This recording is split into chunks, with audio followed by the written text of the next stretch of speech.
What's up, guys? Today is Thursday, October 3rd. I'm here with Donovan, and we're talking about reverse wholesaling. Gotta love it. It's funny as fuck. Got a lot of things coming up. It always throws me off when I screw up my own calls. Got a lot of things coming up that we have in the pipeline. Next week, Tuesday, I'm sitting down with the owner of Lead Zolo. We're going to be working live calls with Tony. So me, Tony, and the owner of Lead Zolo are going to be sitting down, working live seller calls. That's going to be amazing. Wednesday, I am sitting down with the amazing Brian Galkey. The guy actually does seminars and public speaking. He's been on some of the biggest stages in the country. I'm sitting down with him in our office, and we're going to talk about reading faces, negotiations, sellers, people in distress. Thursday, October 10th, I have BK, Brittany Kosif from BK Real Estate. She's coming in with the president. I was trying to think of the title. The president of the Cowtown Warriors. They are an amazing charity that helps veterans in North Texas. So we're going to be sitting down talking about what they do, how they provide help. We are also going to be talking about our second annual charity golf tournament, which is on Halloween. We are going to be done in time to trick or treat. So come out. It's an 8 a.m. tee off. There's absolutely no reason for you not to. We have amazing sponsors. We have title companies. We have lenders. I'm telling you, if you're a real estate professional in DFW, this is an amazing opportunity. So come on out. What are we talking about today? We're talking about reverse wholesaling, and the reason for it is because, as you mentioned, we were talking to some of the people in our Discord, and there's just a couple of people that are struggling getting deals direct to seller. So they've been doing it for a while. They've been banging out the phones, but it's just a matter of getting that first deal locked up. That it's been hard. And my suggestion to one of them was, instead of, it's good that you're doing all this, and then what are you doing in your free time? In their free time, they were talking to other investors that were telling them all these other stupid ways that they could make money. And I was like, fuck that. Focus on making the phone calls. Did we talk? Huh? Did we talk? Oh yeah. Okay. That was my last fuck. That one. Okay. So instead of children around here, wasting your time doing all this extra stuff, instead use your extra time to try to reverse wholesale. So if you're doing it, direct to seller and then trying to sell it, just try to reverse that. Go get buyers, figure out what they want to buy, and then go get a wholesaler that already has a deal and just match them together. And it's a lot easier. I think it's the way that every wholesaler should get into it, just to learn the process. I'm going to digest what you just said. All right. You started off by saying this came about because we had a conversation in our Discord. Guys, if you're not there yet, click the link below, join the free Discord. There's no reason not to. It's free, and it's a community of amazing investors that generally want to help everybody. So there's a lot of people, a lot of mentors that are in there. Click it. The second thing that you went into is, what is reverse wholesaling? As a definition, reverse wholesaling is pretty much changing from the seller being direct to seller. Now the seller, quote unquote, in your transaction would be a wholesaler. Correct. Right? So you still have, in wholesaling, there's two ends: acquisition and disposition. That's all wholesaling is. Acquisition is getting the deal, finding the deal, locking it up. Disposition is selling that deal and getting it closed. So you'll never not have each one. You need to find deals and you need to be able to sell the deals. That's just how you make money in real estate. All reverse wholesaling is doing is, instead of getting the deal and finding the buyer, you're first finding the buyer and then getting the deal. That's all it is. You're just working backwards. And like Nick said, you can't just get rid of the acquisition side of it. So on acquisition in a regular wholesale transaction, you're dealing with sellers, you're talking to homeowners, people who own a piece of dirt. But with reverse wholesaling, instead, you're talking to wholesalers that already did all that. They already got the deal. They talked to those sellers. They cold called them and they locked up a deal and they now have a contract. So what you do is you want to find those wholesalers with those contracts, build a buyer's list, and then match up, the deals to a buyer as one comes along. We talk about this all the time. There's many ways to get to that buyer, right? Mm-hmm. Get to that seller avatar, right? The direct to seller route. You can have bird dogs. You can do a lot of different things. One of the ways is building out a team of wholesalers, right? Not a lot of people do it. You know who does it? The big wholesale shops. This is how they make their money. They reverse wholesale. They don't spend money on direct marketing to wholesalers. A lot of the houses, a lot of the teams are built out around reverse wholesalers. Okay, and they keep that golden nugget to themselves, and they work a farm of them. So, kind of, my question might be like, why embrace reverse wholesaling? Right? What are the benefits of it? So, main benefit, I think it's easier personally. It's hard to sit there and call a bunch of phone numbers and talk to sellers, get cussed out all day. With reverse wholesaling, you cut that out of the transaction. So now you're only dealing with real estate professionals. You're dealing with people that know what they're doing, know what they're talking about. So it's just a matter of if you are, able to figure out everything and know what you're doing and talking about. But instead of talking to sellers, you're talking to wholesalers. You don't even honestly need to talk to them. You just need to build a wholesaling list and get on these people's email list, and they'll just start sending you deals. You can check your email. I refresh my email every morning, and there's like 20 new deals on there every time. So if you just get on these people's list, they send you deals for free all the time. They text me deals all the time. So these are people that are sending me deals. And then what you do is you build a buyer's list, figure out what these buyers want. And then as soon as a wholesaler sends me, let's say a buyer says he wants houses in 75215, as soon as I see in my email a 75215, I immediately think of that buyer and I go say like, hey, does this deal work for you? Add my fee on top. Let's say that wholesaler is asking for 100,000. I send it to the end buyer for 110,000. If he says yes, that's $10,000 that I just made. And it was as easy as finding something in my email and just sending it. Like instead of sitting there pulling lists, calling all the lists, following up with these people just to lock up a deal. So yeah, I mean, you deal with real estate professionals. I think that's the best thing about it, and that kind of makes it a little bit more easy. I think you're more likely to get a deal quicker that way. Just by skipping out on all the marketing and pulling and cold calling, it's easier to find these lists. It's just really a matter of putting the work in. So I want to, all right, dissecting a little bit, or also, hey D, I hope you're doing well. Did you make your post shareable so I can blast it out to everybody? And I hope you're feeling amazing today. Good seeing you in the house. All right, I want to dissect something. You keep saying that it's easier, it's faster, and I agree with you. But then also, there's two coins to dissect, right? Real estate, when you're getting into it, is acquisitions, dispositions. We say that all the time. Wholesaling is acquisitions, dispositions in particular, right? So everybody that wants to get into wholesaling, they always want to get into the acquisitions part, and they're always wondering that, and it is very difficult for that because in order for the acquisition side, you do have the marketing, you do have the networking, you still do have the negotiations, right? You have to understand the numbers and them. So no matter what, when you do get a deal, you're going to have to do that disposition strategy no matter what. So that is what we're kind of getting into, right? If you can just master the disposition strategy side, it is a way for you to get into wholesaling and make great money in today's market. A lot of people are focusing on the acquisition side. All of the marketing is geared around leads, direct to seller, yada, yada, yada. If you flip the coin and go the opposite route and say, all right, if all of these people are spending the money on marketing, direct to seller, if I spend my time and energy building out a buyer's list, you can do the same thing and you can come to these acquisitions people and provide solutions, just like we talk all the time with providing solutions to that seller, right? The only way to help people is to be mutually beneficial. So right now, if you're turning a burn in, let's get into how to start building that buyer's list, right? what do you think would be the quickest way right now to get and sustain an actual buyers list?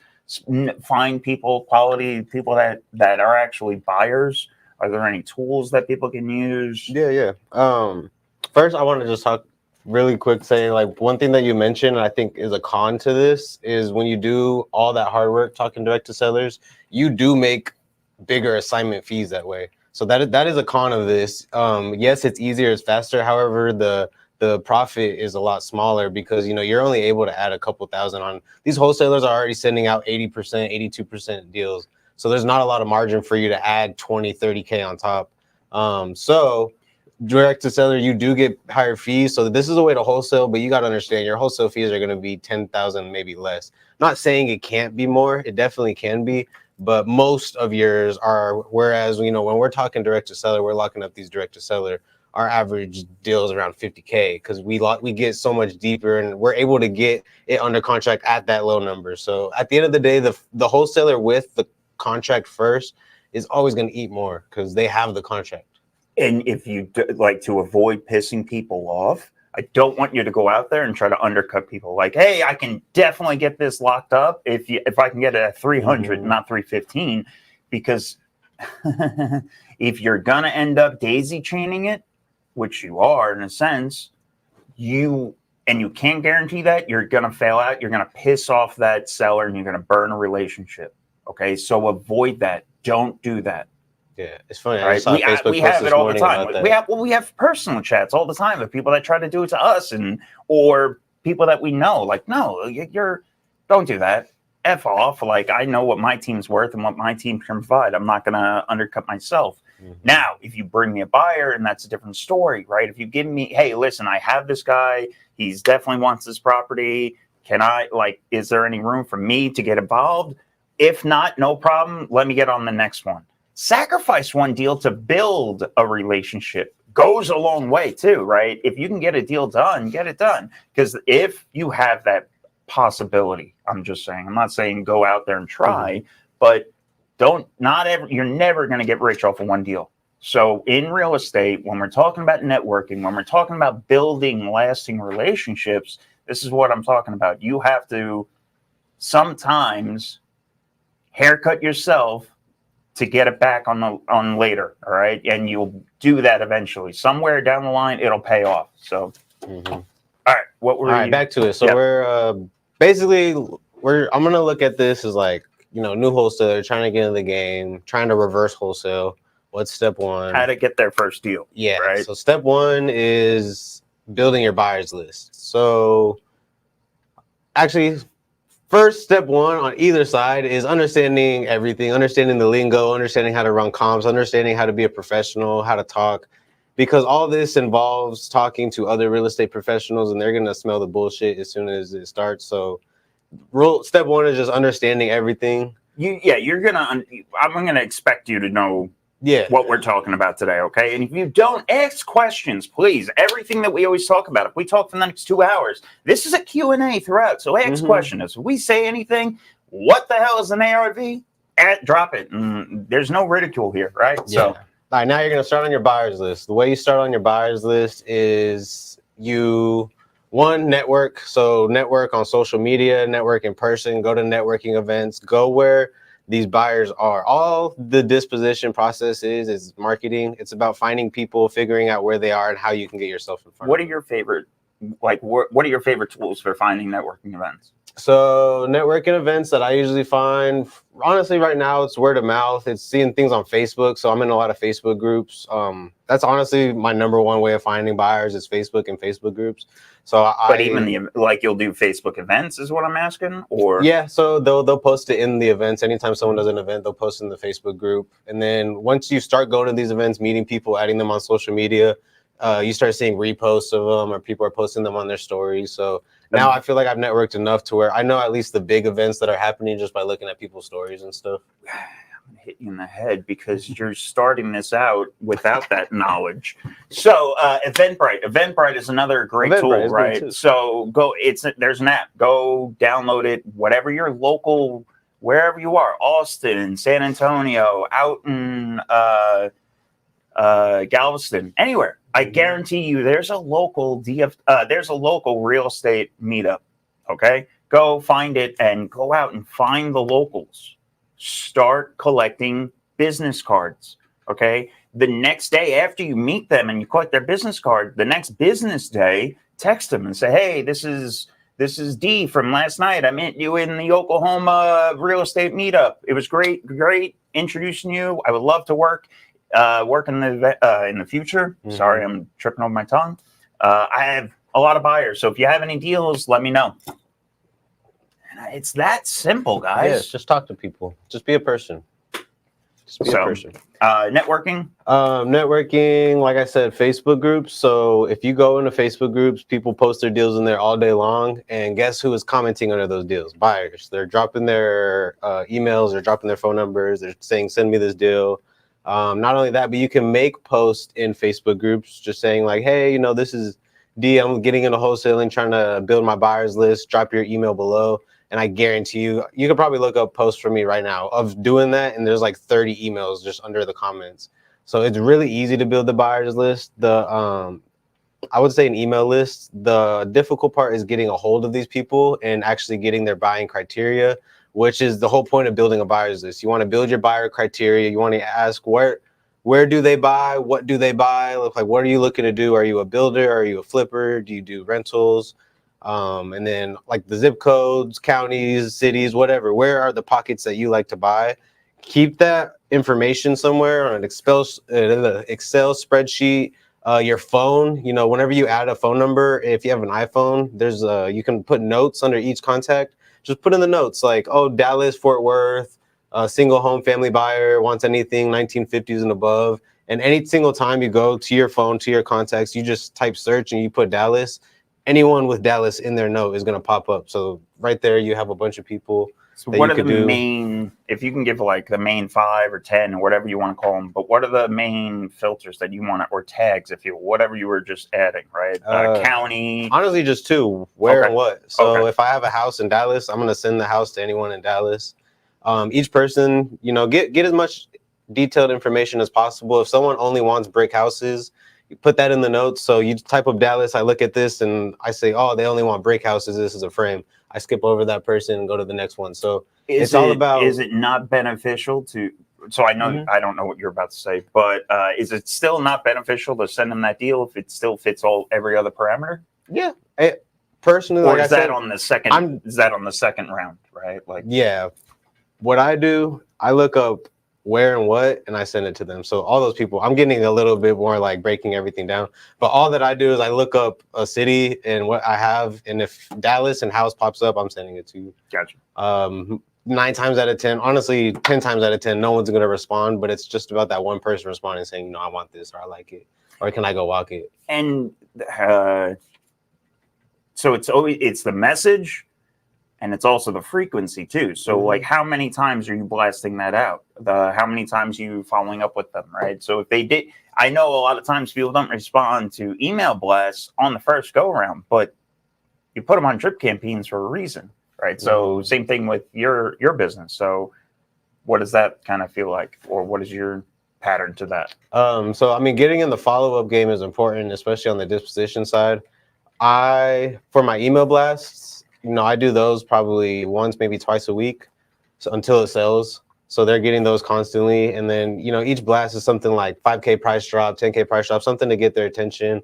And then as far as like text and reaching out to people, the only time that I will follow up with you is if you show interest in my deal, because I do not like it's possible to have buyers piss buyers off and want them to take you off of their list. So you also have to nurture and maintain these buyers. You have to, like I was mentioning earlier, give them what they want. Don't send them a bunch of bullshit. Like if you have a house in Fort Worth and this guy told you he only buys in Dallas County, and you're sending them like every single thing you have, Fort Worth deals, freaking Tarrant, Collin, Denton County deals, you're gonna piss that buyer off. He's gonna be like, stop sending me these, or take me off your list. Or I literally have people text stop, like I'm an automated thing that's gonna be like, oh, you've been on, and I literally reply like, stop what? It's funny because I actually added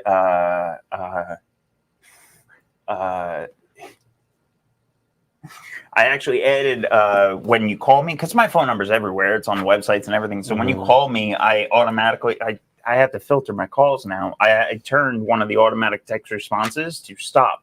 So instead of like, hey, I'm on the phone right now, or yada, yada, yada, it's just stop. And then it automatically, by the way, when they say stop, that it's supposed to remove DND on email now. Oh, wow. Yeah. So I have people unsubscribe to my email all the time. That's just a part of it.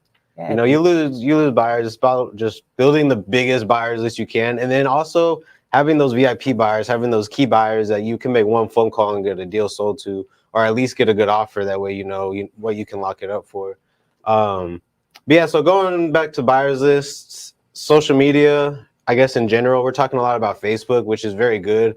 But I mean, social media in general, just if there's TikTok, you know, make TikTok videos, make stupid real estate videos, and you will get people that add you that are buyers, people that are in the same industry. You type in, you make a post and it's like hashtag real estate, hashtag wholesaling.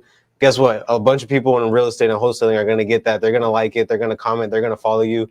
And then just reach out to them. You know, if you do get followed by somebody that's posting videos of them flipping houses, add them, DM them, be like, hey, would love to talk. Send them your phone number, get them on the phone, and then add them to your buyers list. There's the stigma, right? Anytime you say that, I fucking hate it, because it feels like, oh, get on TikTok, get on all social. It's not really about that, and it doesn't have to be about glitz and glam. It's more about showing your life, right? Yeah. The more you show people what you do, hey, even if it's walking around Home Depot, right, looking at this tile, it doesn't have to be fully flips, right? You can walk properties, open houses, anything you're doing throughout the day. I'm telling you, somebody will find interest in it, and they will also just psychologically, they'll relate that to what you do. And in the future, when they come across a deal, they're now a bird dog for you, and it's expanding your bubble. There's absolutely no reason to do it. And when you're first starting out, it's easy. It's that free marketing that we're always talking about, 70-30. This is a heavy in the 30%, but this is where you make money when you don't have money to spend. All right. If you're not going to be dropping money on marketing and you don't have anything, guess what? Everything is from networking. Everything is from boots on the ground. Everything is from burn calories. So, okay. You just mentioned a pro right there. So a pro to reverse wholesaling. There's no fucking, oh, my bad. There's no overhead. There's no overhead. Yes. No. There's no overhead. So like, so many people get stressed because they're spending money pulling a list and skip tracing and doing all these things direct to seller. And that's a lot of money. And like sometimes you run out of marketing money, and it's a matter of like, then you're stuck just hitting the same list that you already have and following up. With this, you're not spending any money. I just told you to go on to Facebook and TikTok and Instagram and find buyers and build a buyers list that way. I will give you other platforms that you could spend money on, but in general, you can do this entire process without spending a single dime. You know, you can find a buyer and a wholesaler / deal on Facebook, connect them, and make $10,000 completely free. So that's a huge pro, I think, to this. It's also, you know, we have a video out right now on Instagram, and it's pissing people off because it's fuck college, right? Why spend money getting into just debt from day one, yada, yada, yada. There is no barrier to entry. There is no age where you can't do this. I know 18-year-olds out there wholesaling. I know 16-year-olds doing this, 15-year-olds. That scares me. But yes, that's what I'm talking about. There is no oh, yeah. Well, never mind. I know plenty of people that are young kids. They're also the sons of other people.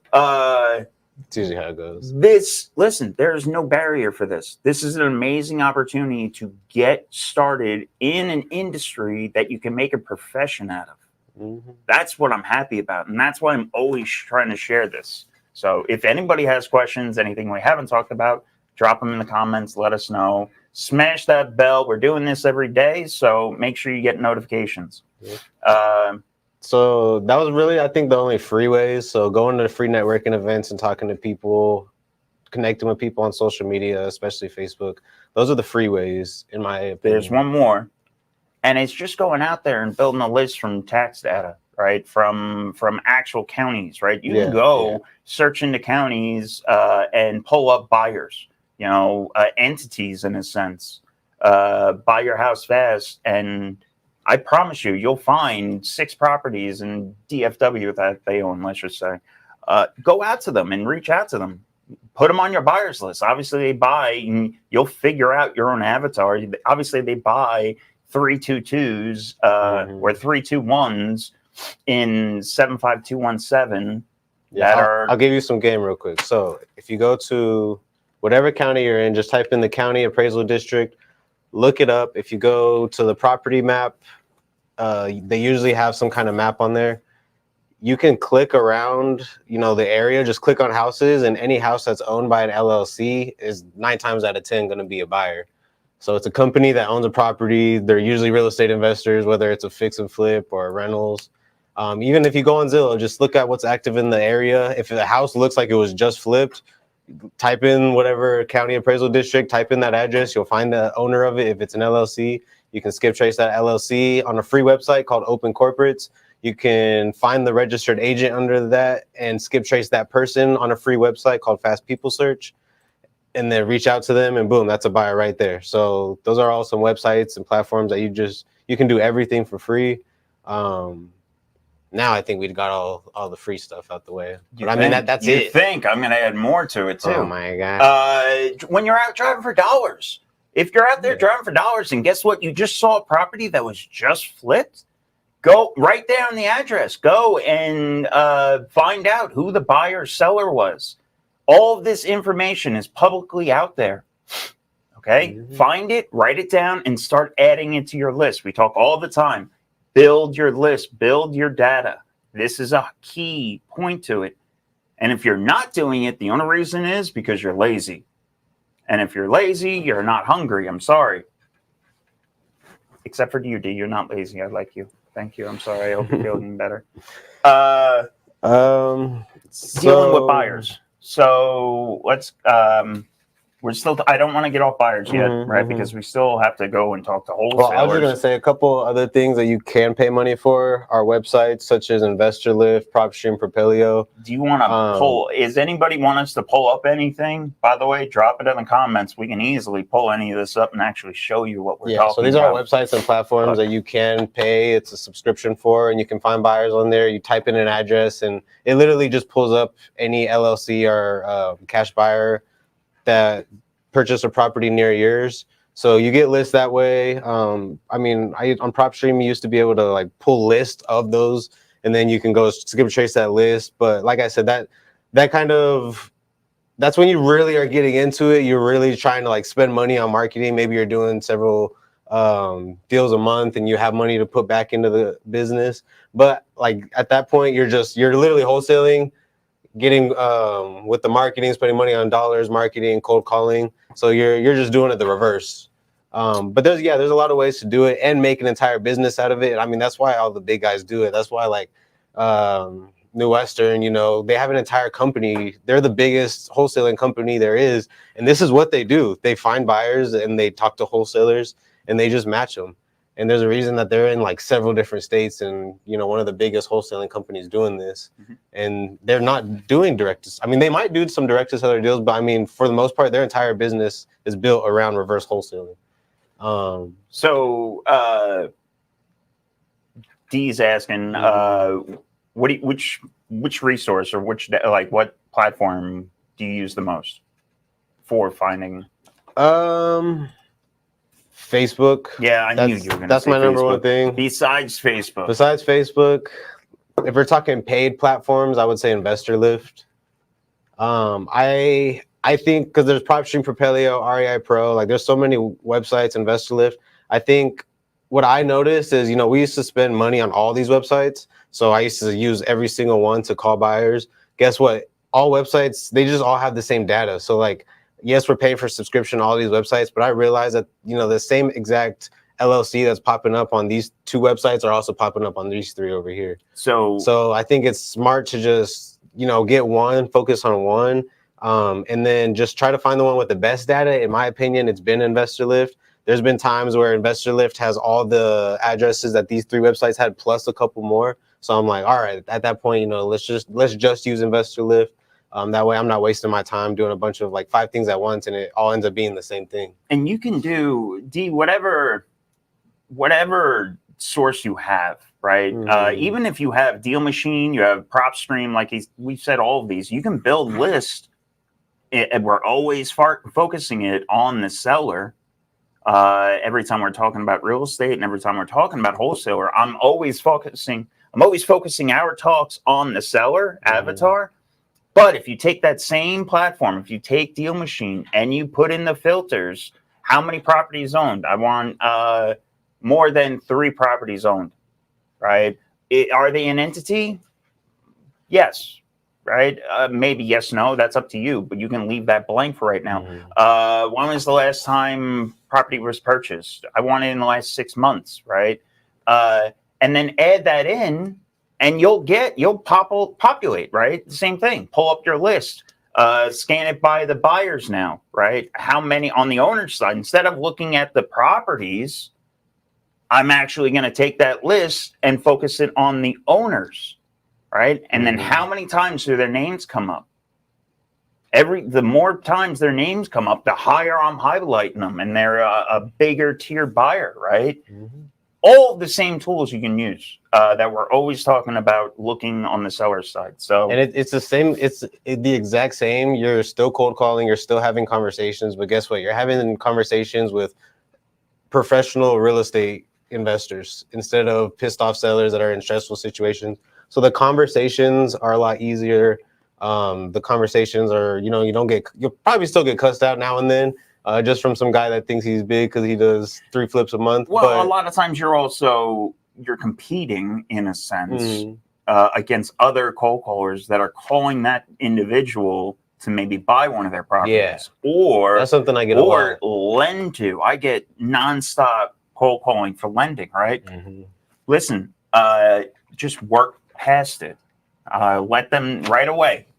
Tell them who you are. Let them know why you're calling. So what's your script for cold calling? How does that go? So when you're cold calling for buyers lists, like I said, you're dealing with a professional. A lot of times these guys are busy. You'll be hearing construction going on in the back and everything. Don't waste their time. Do not waste their time. They will respect you for not wasting their time. If you sit there and try to like read a list, like what counties do you buy in? What beds and baths do you prefer? You're going to get hung up on almost all the time. So what you need to do is, like Nick said, beginning of the phone call, say who you are and what you want, like what you're there for. So, hey, this is Donovan. I'm a local wholesaler here in DFW. I get, 5 to 10 properties a month. I just wanted to see if you're still actively buying. That way I can start sending you some deals. If they're an investor, yes, just here, I'll send you my email list, something like that. Like I said, you want to get as much information about that person as possible, but you have to read the room. If the guy sounds like he's, in a hurry, I'll just tell him that I'm going to text him on my info. And then, when I go back to him, I'll text him the actual questions I have, like, where do you buy? What do you buy? What kind of deals do you prefer? That way I don't send you a bunch of bullshit. Sorry. That's really what I say to them, and they respect it. They don't want their time wasted. So if you just straight up say that, then they'll respect you and they'll ask to be put on your list. I will say, Josh, you're absolutely right. We say this all the time. The best data is always going to be MLS. Okay. I was trying to not say MLS. I'm happy for you didn't. D's sake. I'm happy you didn't because unfortunately, Josh Duke is a great investor. Happy birthday, by the way. Josh Duke turned 40 today. Should blow out a black candle. You're not the avatar for what we're discussing. Yeah, the person that we're kind of talking about right now, MLS, if you have it, use that, absolutely, because that's going to be your most accurate. It's going to be your most up-to-date. It's going to have all the information it is. It's going to have the tax data. Unfortunately, when you're first starting out, you don't have your agent's license or you don't have the network yet to get access to MLS. So I'm going to slap Josh's hand and say, Fuck you. I'm gonna Happy give birthday, Josh some Donovan. knuckles, and I'm gonna say I have been saying this to every single wholesaler that reaches out to me.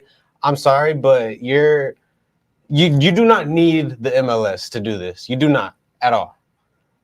However, it makes your life a lot easier. Not even like it Just makes the data. It makes you better. Like it makes everything better. Your comps are accurate. You know what you're talking about.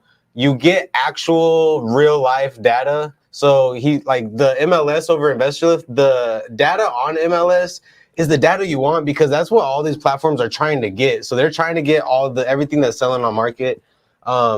So if you have that, like you have God's eye. So that's a good one. What I literally told somebody the other day, they kept sending me, and I was like, I have a question. How are you comping these? And he was saying that he was looking at, I don't even remember. It was like Zillow and some other platforms. And he was doing some calculation, like I'm just doing this percent of whatever. And I was like, honestly, it was amazing that whoever taught him it's dope. It's dope that there's like a formula and all these things that you can do. But I told him, I was like, he knew what he was talking about. He sent me like 5 deals. So he's talking to sellers. He knows what he's doing. I told him, like, at this point, bro, if you need to do everything you can to get MLS, because he was wasting my time sending me deals, and I was looking it up on the MLS and being like, bro, you're sending me this lot for $60K, and there's lots right next to it for 50, 40 on market active. And he doesn't know what that means because he's not looking at the MLS. He's doing a formula that this dude taught him based on things that you see on Redfin and Zillow. So I told him, like, you need to start taking girls out on dates that are realtors. Like, you need to lock up a realtor, marry her, do something, start like becoming best friends with realtors.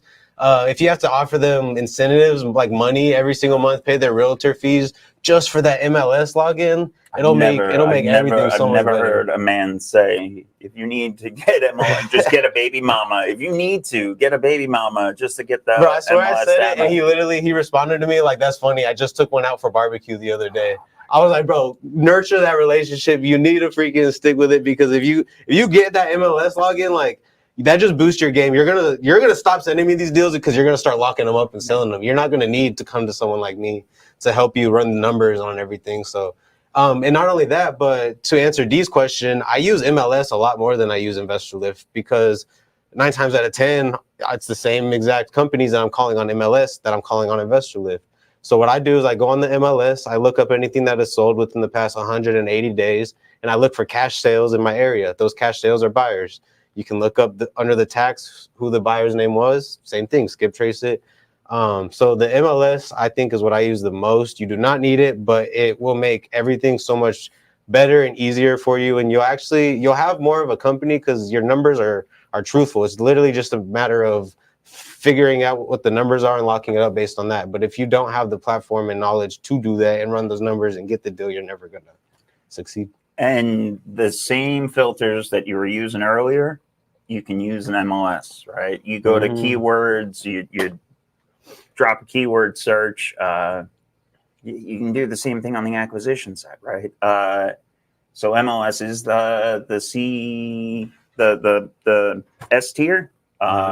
Everything else, it's what you have access to. If you're first starting out and you're that 16-year-old or 17-year-old kid and you want to start wholesaling, go tax data, right? Go county, Dallas CAD, and go because it's free, right? Go Zillow, go the free route. You can still do the same thing, right? You don't have to have a paid resource to get the best data. So, where are we going today? Oh, dealing with buyers, right? We never actually talked. Sorry. Yeah, dealing with buyers. How do you negotiate? Did we get the script and stuff? Did we talk about that, or did I? I did like a cold call script. Yeah. Is that what you're talking about?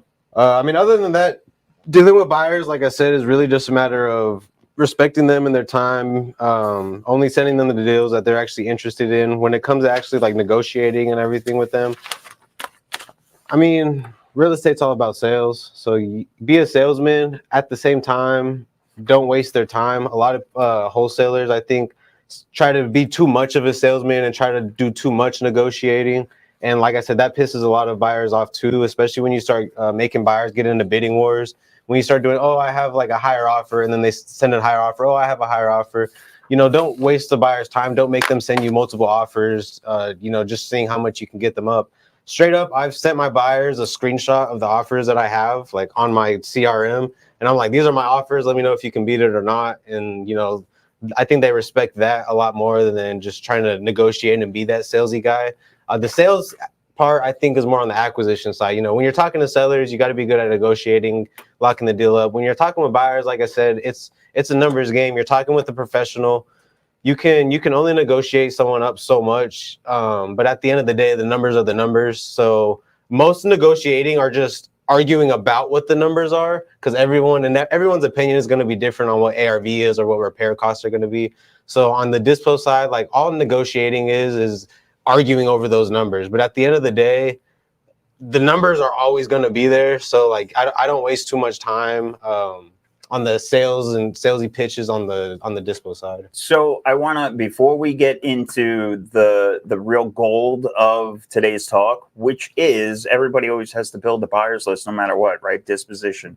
We're gonna the gold in today's talk, like Donovan just said, is on the negotiations with the seller side, right? On the acquisition side, which is wholesalers, how to find wholesalers, how to actually deal with them, how to offer them, how to knock them down if needed, or present them with an offer where you can actually make money, how to analyze the deal. Before we get into this, I want to highlight something because we're talking about how to find buyers, right? And we're talking about buying this list. And I want to scream from the hilltop, do not do this. Okay. Nationwide wholesaling. Give me a good market. Don't say DFW. Phoenix. Phoenix. So I just got a deal under contract. What are you going to type into Google? You got a deal under contract in Phoenix. What are you going to type into Google? Type something into Google.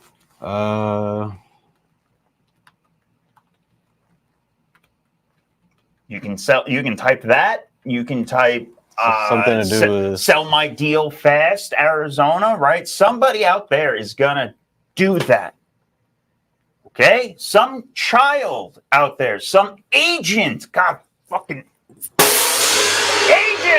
I hate you all. Some agent out there is going to do this, right? Sell my deal off market, fast, whatever. And then this is the bad part, right? Well, let's type it in fast. They're going to come over here and click on them, go into them. Wait, sorry, I'm sorry, I'm going to stop clicking. Let me remind you, we're saying do not do this. Don't click on them. Don't, you can find all of these people here, but look, the number's right here. Just pick up your phone and call them. They're going to love to interact with you. They're going to love it if you can buy their deal or sell their deal. If you have a deal to sell them, they love you. Don't click on anything. God damn it. The second you click on something, it charges them money. And that's why I was hesitant. I'm not clicking on anything because I don't want to sit here. I heard a click. No, I was clicking off. I'm not clicking on anything, right? I just want to make sure I don't do this and I go and do it.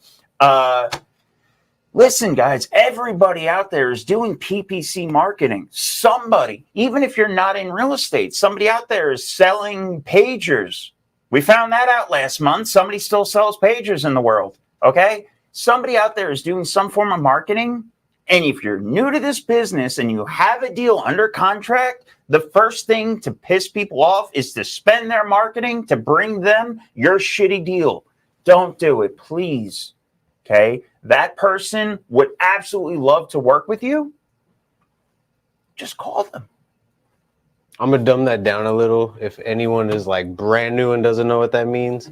When you go to a website such as the ones that we saw and you click on them, and even worse, submit like a web form where it says like type in the address, all this. When you do that, you are charging that person money, that investor money, that real estate. Yes, they are a buyer. However, you just cost them $500, $1,000. $1,000 by clicking their website and wasting their time when all you had to do was, like Nick said, look up their phone number and call them. If once you start clicking on websites, you are costing these people money.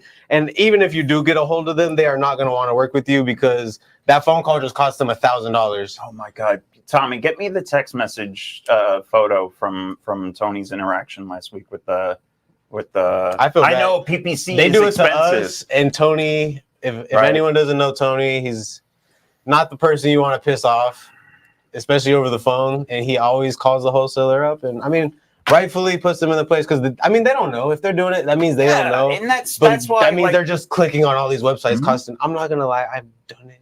Everybody. I'm sorry, I've done it. I've been doing this for 4 years. But once you learn, hopefully we're the one to teach. And marketing. That way, nobody teaches marketing, right? Mm-hmm. Well, we're out here teaching marketing, guys. You want to wholesale. You want to wholesale successfully.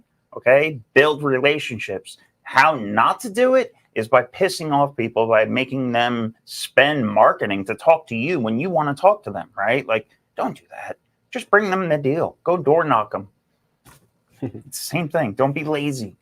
All right, let's get into acquisitions. Okay, we talked this an hour about the disposition side, right? That's everywhere. You're always going to need to do that. So build that list, nurture it. Awesome. Hard part, negotiation with wholesalers, finding deals, actually comping. We talked about comping kind of earlier when we're talking about MLS and having the correct data. That's the same thing. If you can only get Zillow, use Zillow, but make sure you're actually going in there and selecting the right comps. So yeah, start off. Acquisition. So we just talked about the buyer side. Now we're on how to find and get deals. So like I mentioned earlier, when you're on the acquisition side of reverse wholesaling, you're not talking to sellers. You are talking to wholesalers. You are talking to wholesalers that already have a deal under contract. They've already spent the time marketing, locking up, or talking to sellers, locking up the deal. And now they have a contract that they need to sell. Your job now is to be that person that'll find the buyer for them, or you need to try to get the deal sold for that wholesaler. That is the value that you bring that wholesaler. So what you need to do is same thing as the buyer's list. Go on Facebook, find wholesalers. Look, everyone that posts a deal like house for sale, all this for cash, that is a wholesaler. DM them on Facebook. Just let them know, hey, I'm another wholesaler here in DFW. Looking to JV, which is a joint venture on a deal, and just wanted to see, if we could maybe do business together in the future. Can you add me to your buyer's list? Send them an email, get on their buyer's list. And like I said, it's just a matter of finding the right deal for the right buyer. Another way of finding wholesalers is networking events. There's a lot of wholesalers at networking events doing exactly what you're doing, going to find other wholesalers and buyers that you can talk to. So that's one way that you can find wholesalers. How are you getting their deals? So how are you getting their deals and reviewing them, right? So you're finding them, you're building that list. Now, how do I actually... Because just getting their information isn't getting me deals, right? So what's the process of Step number one is making sure the deal is a deal. You are working with wholesalers. You do not know how educated this wholesaler is. You do not know how good they are at seller negotiating. You do not know how low they got this deal under contract for. So now it is your job, once you find the wholesaler and find the deal, to make sure that this deal is a deal, because you do not want to, like I said, waste your buyer's time. You do not want to send them, if a wholesaler is pushing a deal out for 80%, you do not want to add your fee on top and go send it to someone for 85%. That's going to make you look bad. No one wants to be on a wholesaler's list that's constantly pushing out 82 to 85% deals, because they don't know what they're doing at the end of the day. And it's a waste of my time to be on that wholesaler's list because I will never pay that much. So, you're just taking up room in my inbox. Unsubscribe. I let it slide a couple times. I understand everybody has their own buyers, and there is somebody out there that probably will buy that deal or overpay. But if they make it like you're saying, a habit of it, if they're making a business of it, obviously somewhere along, I'm not their avatar. Just get it out of my way. You have to get emails every day. I got one yesterday. I came to you. I was like, make this deal make sense. It's like, what do you mean? I mean, actually, you ran the numbers and you're like, oh, it's not that. It makes, I'm like, he's saying, and the reason I was pissed about it is because in the email, he was saying that it was a 52% deal. No, sorry. He was saying it was a 57% deal. 57% deal. But when you calculate the numbers, it comes across and it's a 52% acquisitions price. So I'm like, maybe he's saying this property owner needs $12,000 to get it to that 57. I'm running math in my head, and I pull up the photos, and there's no roof, there's no ceilings. This house needs a lot of work. And I call him in, we're running numbers on it. I just blast them back right away. Instead of just deleting him or unsubscribing, I blast them back and I was like, can you please make this deal make sense? Just show me your math. That's all I'm asking. Like, where do you get this percentage? And he's like, oh, no, it's a typo. Sorry, it's a 52. Oh, thank you. All right, no problem. We laughed about it.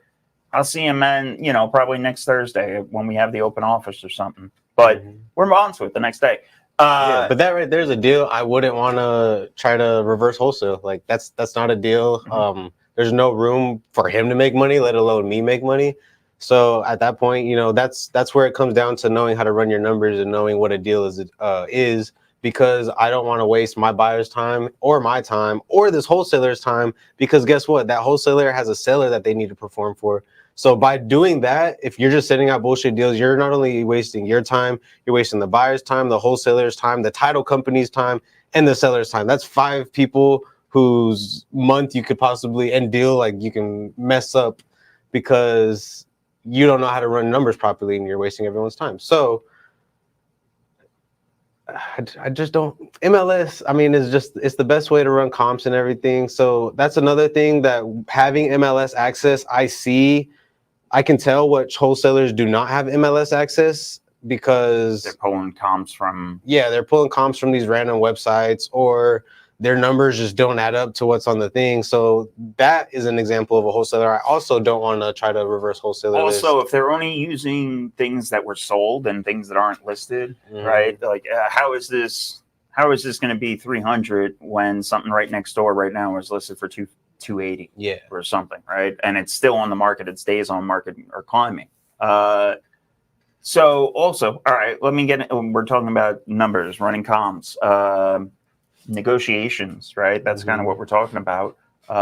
Instead of just deleting them from your list, how do you go about negotiation wise, right? Obviously, if there is room for you to work a deal, how do you present them an offer? How do you do the actual conversation? So I don't want to role play, but actually, so as a reverse wholesaler, you have to understand you are not going to make 100% profit.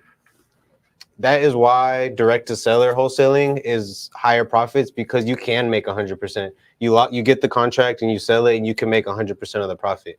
When you are reverse wholesaling, you're selling a wholesaler's contract. They have that deal under contract. So immediately the most you can do on this is 50-50. 50% for you for locking up the contract, 50% for me for finding the buyer and getting the deal done, because it's 50-50 acquisition and disposition. Do not think you're getting that. Yeah. Do not think you're getting that, and that is a way that you can piss off wholesalers. He's saying the highest, and that's if you're LeBron James, all right? That guy died in a plane crash. Oh, what? Anyways, Kobe. So you can do a 50-50 split with a wholesaler. Personally, if a wholesaler is bringing me a deal to sell for them, and this is just me having, an entire board full of direct to seller deals that I need to sell, so I can't waste my time doing a lot of JVs with other wholesalers. So if I am doing it and taking the time to do it, I want at least 50-50, maybe 60-40 split if it's a big deal. But I want to be incentivized for my time, for taking the time out to actually find a buyer for this deal. But not only that, I don't JV if I don't think I can find a buyer for a deal. I will tell wholesalers that, unfortunately, I just don't think there's enough margin for this, or I don't think I have any buyers for this, whether it's on the area, the price, something. So sorry, but like I said, don't waste anybody's time. So tell them up front, and they'll respect it. And, they have other wholesalers. So never present yourself as the buyer.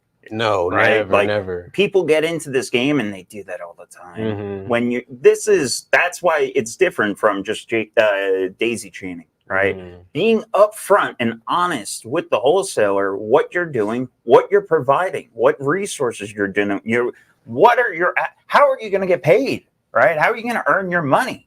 That actually matters. Okay, it's not just simply, oh, no, listen, I can definitely get this deal locked up. I'm confident in the numbers. I agree with you with the comps, and make them. It comes down to negotiations. The same thing. You have to build up rapport. You have to make them feel warm and fuzzy. Otherwise, why would they send you the assignment? Mm-hmm. That's their baby. They just took all this time to hunt and find the hog and kill it. Now they're going to share dinner with you. Why would they allow that unless they're confident that you're going to get it done, right? So with negotiations or communications in regard, right, making sure you're being a professional. We say this all the time. That comes down to being honest with them. Hey, listen, I have this buyer and I think we can get this done. He's interested, right? Like go Mm-hmm. more into that. Sorry. Yeah, no, that's a big thing that a lot of people miss, and I think what a lot of people teach. I see Facebook posts all the time about it, and it pisses people off. It's gonna get you in trouble. So, number one thing you need to do is be 100% honest. Once you find a wholesaler in a deal that you can reverse wholesale, you now become that wholesaler's business partner. So, everyone wants their business partner to be open and honest with them. So you need to do the same. Do not go to that wholesaler and say, let's say they're asking 100,000 for a house. Do not say, hey, I'd like to submit an offer of 90 because you have a buyer at 100. You get the assignment and then just assign it. No, what you need to do is reach out to that wholesaler and say, hey, I have a buyer. You don't have to tell them the amount, but I have a buyer for this deal. They're able to close, by next week. They're willing to put 5,000 cash down. If you're willing to JV on this, we can lock this up and get it closed within a couple of days. Let that person know that you have a buyer, you're bringing a buyer. This is going to be a JV. Know what kind of contracts you're going to use, whether you're going to use a JV agreement or you're going to use, let's say you just use a double assignment. Is this going to be a double close? Are you going to close on it and then sell it? Or is it just going to be a pass through? Are you just going to reassign it? So there's a lot of different things that you need to talk to with not only the wholesaler, but the title company and the buyer. That way everyone is on the same page. Personally, like I said, the way that we JV, if I'm selling somebody's deal, reverse. If somebody is selling one of my deals, so if I have a deal and the wholesaler comes to me and tells me that they have a buyer for it, and like if we can JV, I'm always okay with JVing. However, since it is my contract, since I'm the one at risk because I'm the one that has it under contract under, our entity name, and this is our deal and we have a job to perform, for the seller, what I do is I make that wholesaler get me in contact with that buyer. I'm going to talk to this buyer on the phone. I'm going to have his email. I know a lot of wholesalers are going to disagree with this because, they want to keep their buyers for themselves. They think that their buyers list is, all theirs and that's how they make their money and they don't want to let anybody out. That's okay if you think that way. I'm not saying that's wrong, but unfortunately, you're not going to be able to JV one of my deals because I need control of your buyer to make sure that everything happens on time for my seller. It is my job, since I have the contract, to perform for the seller. So if you are going to sell my deal, I am going to have contact with your buyer. It's not to steal your buyer or, intercut you or kick you out. You will still make your money. I'm going to make sure it's in all of the contracts and everything that you're to make this money. Make sure you get paid out on the HUD. Everything is going to go fine, but I need to be in contact with that buyer and his lender to make sure that they're able to close on time, to know if they need a survey to close to get that ordered. These are all things that, a lot of wholesalers don't do or think of once they lock up a contract. They think, oh, the assignment's signed, and they just forget about it and just wait till closing day. But there's so many extra steps in the transaction process of a wholesale deal that on the disposition side, you need to keep up with. Just wholesaling in general, you need to keep up with everything, be in control of everything within the transaction to make sure that the deal closes. Because if you don't, you're going to have so many deals fall through, go past closing day. Once it goes past closing day, you're honestly out of contract. That seller can sell to somebody else. So it's just very important to be able to perform like you want to for the seller. So I want to break that down a little bit. What document, right? We're talking about transactions. What document are we sending, right? So you can either send a JV agreement. So this is an agreement that just says, you know, person A has a deal under contract and person B is bringing a buyer and they're going to split the profit, whatever. You can put it in the JV agreement. Both wholesalers sign it, and it now gives you kind of control of the contract to reassign it to this other person. So that's one way to do it. Another way of doing it is by simply using an assignment. So that wholesaler can assign it to you, and then you can assign it to your end buyer. But that's something that you need to communicate with your wholesaler if that's what y'all are going to do. Because like I said, if you just get that assignment and make them think that you're the buyer and the whole time you're selling it to somebody else, if that buyer falls through, guess what? You're liable for it. You're the one that they assigned it to. So just be honest with it. And then the way that I like to do it, just to be simple, straight. I don't like to send title, 5 different contracts saying like, oh, here's a JV agreement and an assignment and the contract, and here's an amendment for something, and then the lease back for something. I like to do as little documentation as possible. So what I do is one assignment, and literally on a blank spot of that assignment, I will edit a PDF and just type in everybody's LLC and what they're to make. So like, let's say 123 Main Street LLC is we're JVing together. So I'm going to put 123 Main Street LLC on here is set to make $15,000 as a finder's fee or as an assignment fee from closing or from the total sales price at closing, something like that. And, have that wholesaler sign right next to it. And that's all a title company needs is it laid out, signed next to, and they will make sure that the HUD reflects that. So I think that's an easy way to do it. And it's so like, I literally try to type it down as like kindergarten vocabulary as I can, just so everyone is aware of what's happening.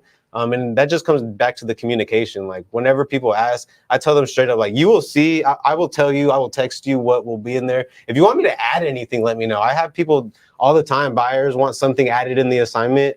I don't want to close until the survey comes back, or, I only have this much money, so I can only cover closing costs up to this amount, like a bunch of crazy stuff. But you can add anything into the contract. Just communicate with each other, add it in there, sign next to it, and let the title company know, and it'll happen. If you guys need the assignments or anything like that, any of the documents that we use, click the link below, right? It's in the resources. Download the resources. It's an REIAF toolkit.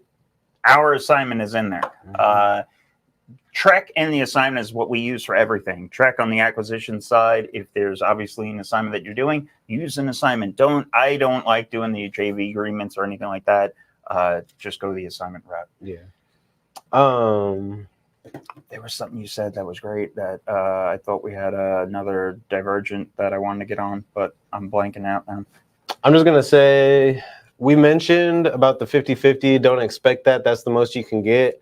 So what should you expect? What should you be asking for or looking for?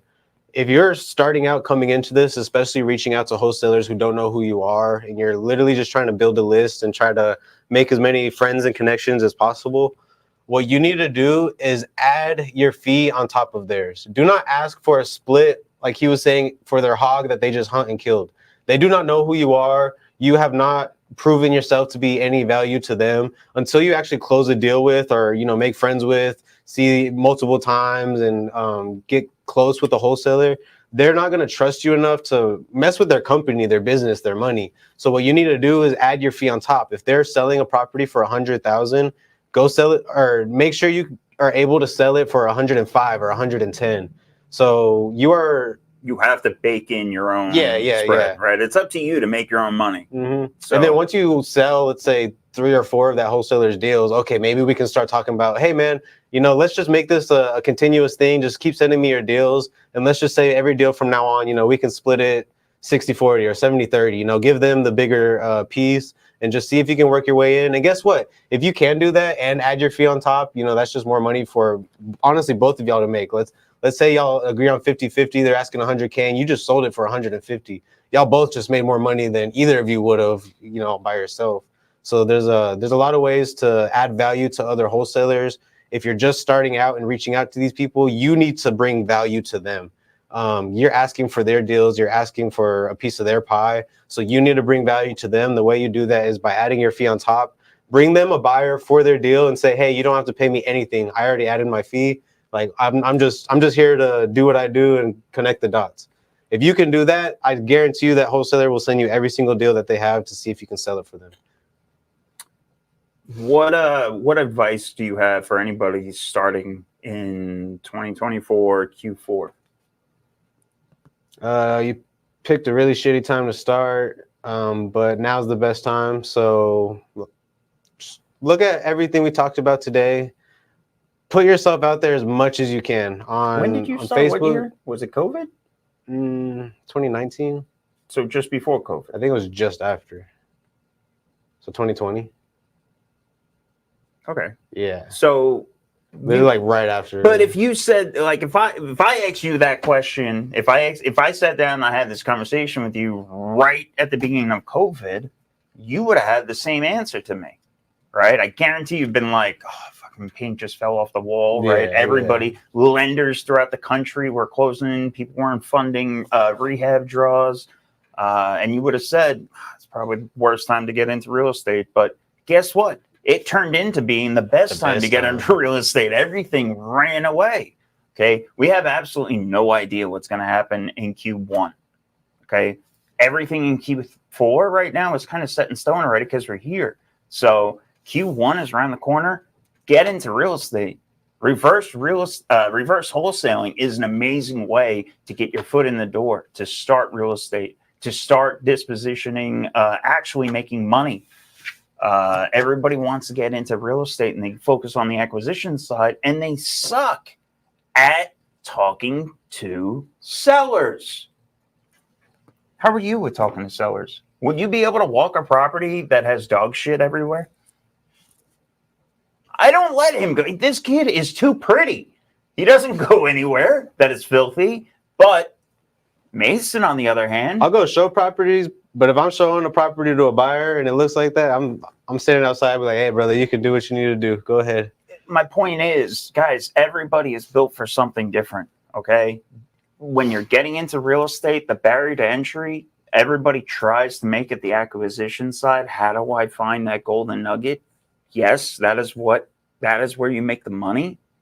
But real estate is two different things. It's acquisitions and dispositions. Right. Then there's also marketing and underwriting. That's why we have the 4 rotations on our monthly meetings. So I hope this was helpful. I hope everybody had fun. I hope this, does anybody have any questions? Let me do that. Does anybody have any questions? Things that we didn't touch on, anything we didn't talk about, anything you want to see? This is to go back and talk about what not to do. I want to highlight this right now.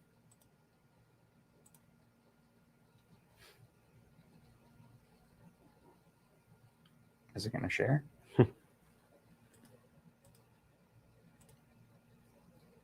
Oh, no.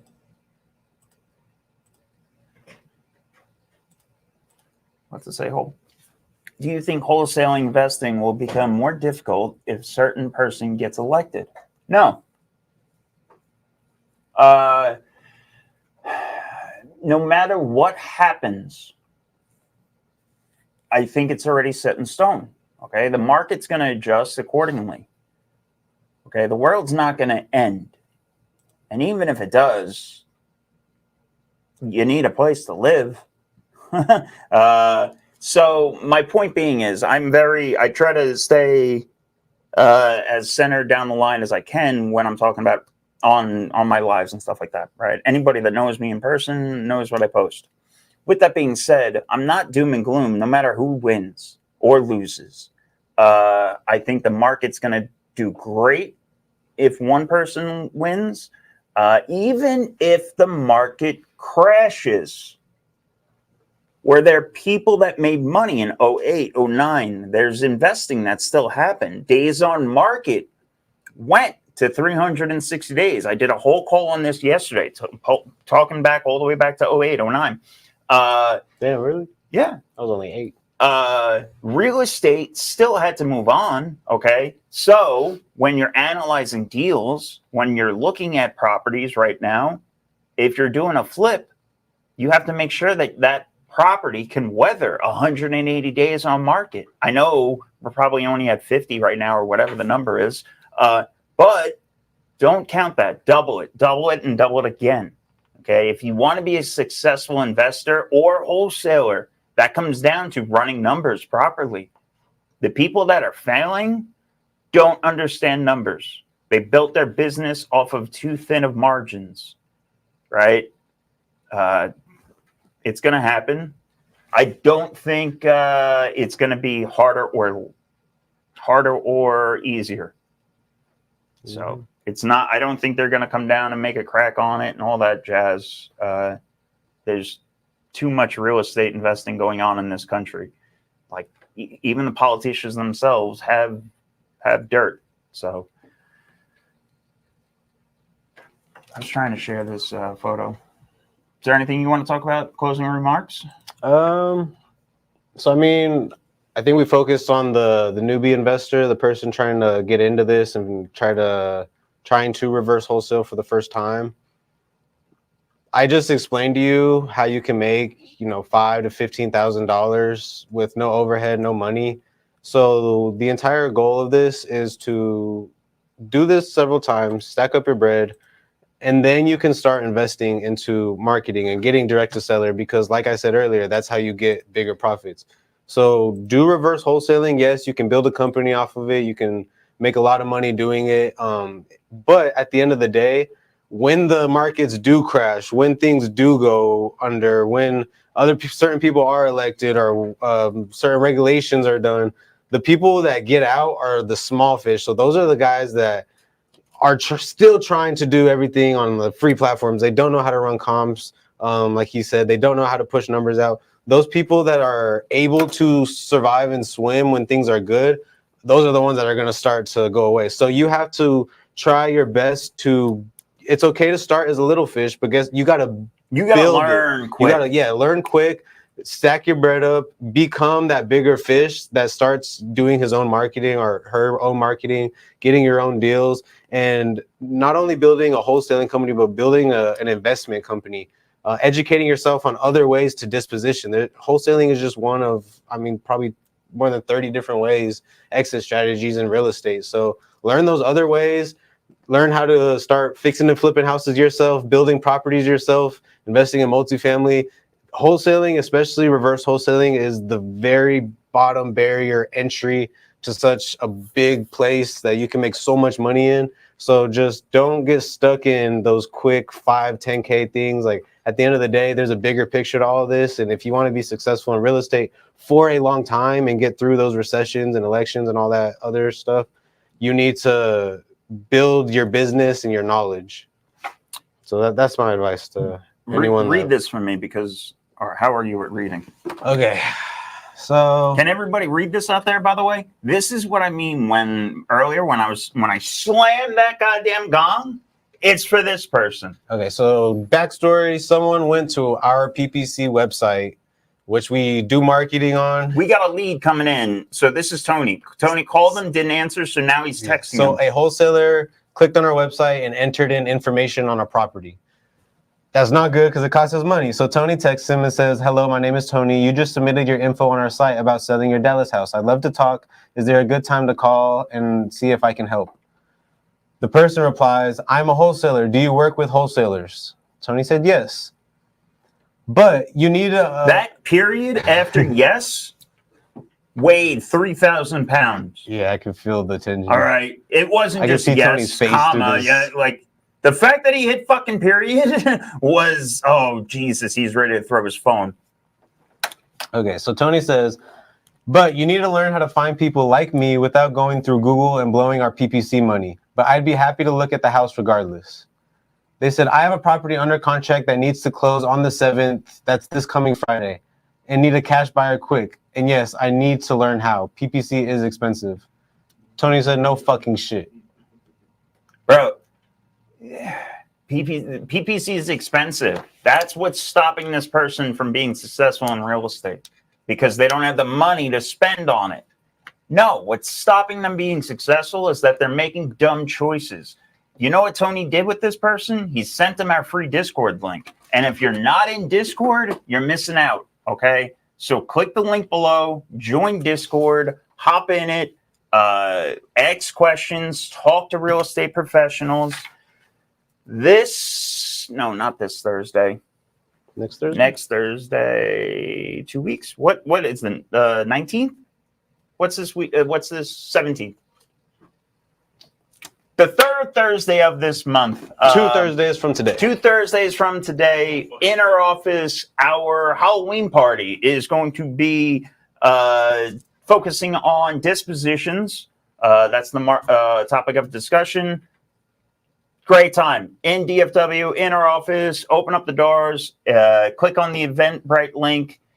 Come on out. If anybody needs anything, again, join Discord. Keep crushing it. Peace. Fade to black.